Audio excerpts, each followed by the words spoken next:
What would you do for fame? Would you risk your sanity, your health, your very identity? In 1998, a young comedian took that risk. He didn't just lose himself, who spent 15 months naked and starving for ratings. A tale so bizarre it makes Squid Game look tame.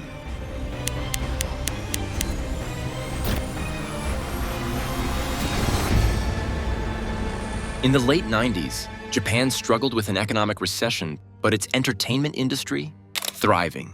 The Japanese TV was notorious for its outlandish and dangerous game shows.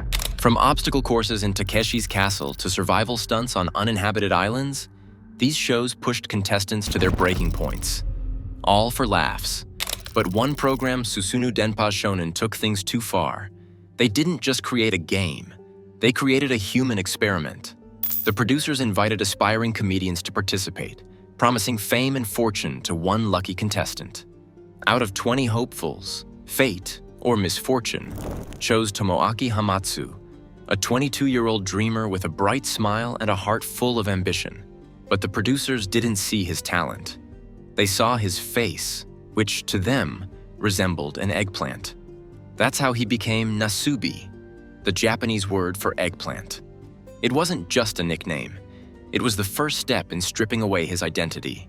What came next wasn't comedy. It was cruelty. Nasubi was taken to a tiny apartment, no bigger than a bathroom.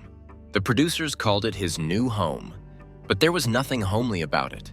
There was no bed, no food, and no clothes.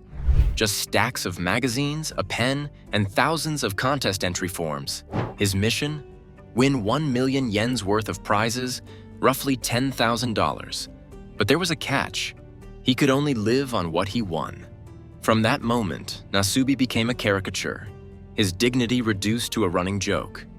The censorship of his nudity, a necessary gesture, was done using eggplant graphics, further mocking him. Every aspect of his life was dehumanized for the audience's amusement. At first, it seemed harmless. He won 12 packs of jelly within a week. But as the days dragged on, the reality of his situation became clear. Nasubi wasn't just a contestant. He was a prisoner. For weeks, he lived off tiny wins. A bag of rice here, a can of beans there. With no utensils, Nasubi cooked rice in an empty jelly container. Without salt or seasoning, every meal was bland, but it kept him alive. And when there was no rice, he ate raw grains or went days without food.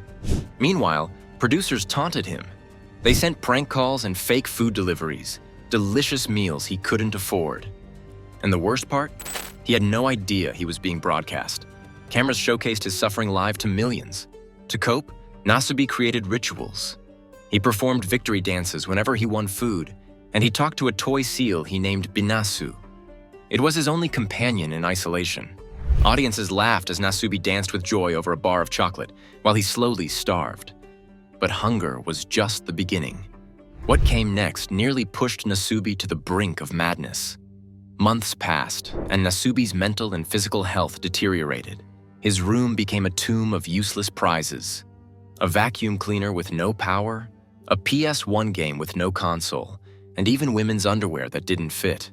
The producers claimed it was all random. But was it? Prizes arrived just in time to keep him alive, but never enough to comfort him. And the cruelest twist? The show's popularity skyrocketed. Over 17 million people tuned in to watch his suffering.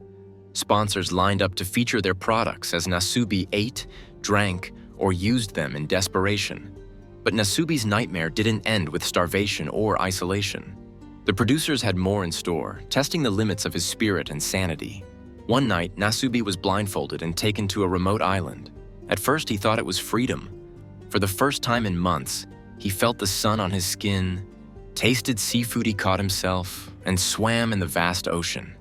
He even smiled, a rare moment of peace amidst the chaos. But that peace was another cruel joke.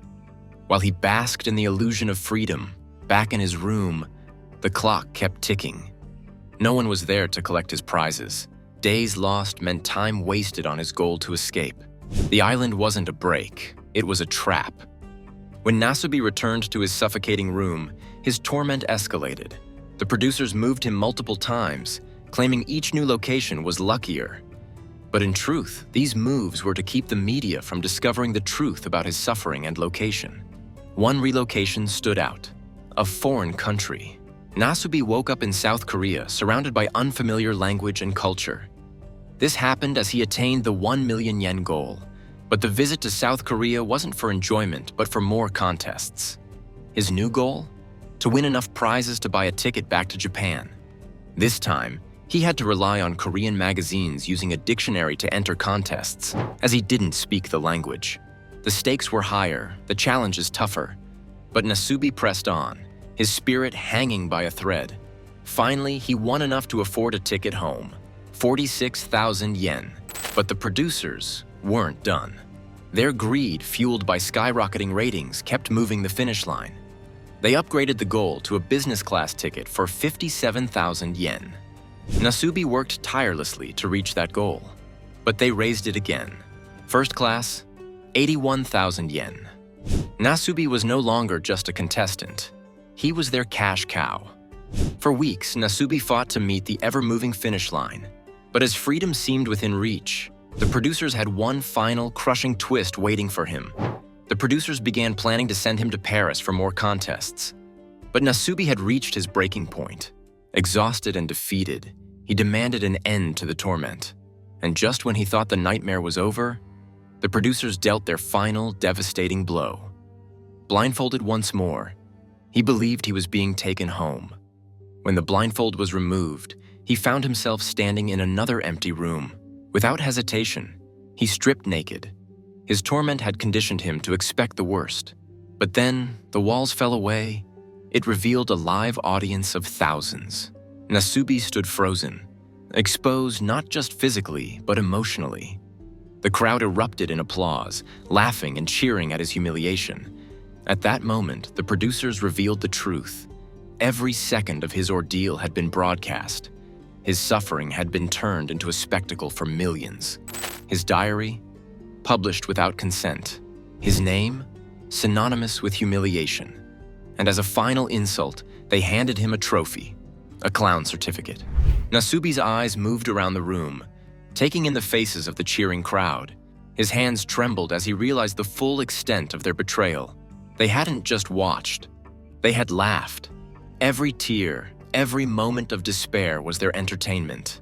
But while the producers thought they'd broken him, Nasubi's story didn't end in defeat.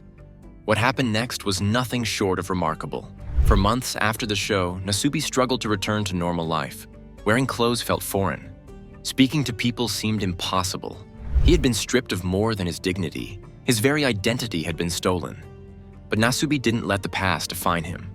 Slowly, he rebuilt himself. He turned his pain into purpose, opening a theater school to inspire others. He starred in films, breaking free from the image of a naked lunatic.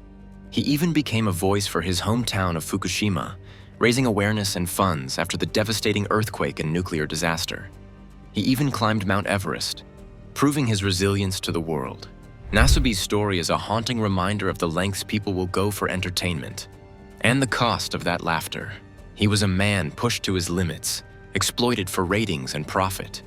Yet, through unimaginable suffering, he emerged stronger. So the next time you tune into a reality show or viral video, ask yourself, what's the real cost of this entertainment? Behind every laugh, every viral moment, there's a story. And sometimes, that story isn't funny at all. Let us know your thoughts in the comments. Should there be limits on how far reality TV can go? And would you have survived Nasubi's ordeal? And if you thought this story was wild, wait until you hear about our next one.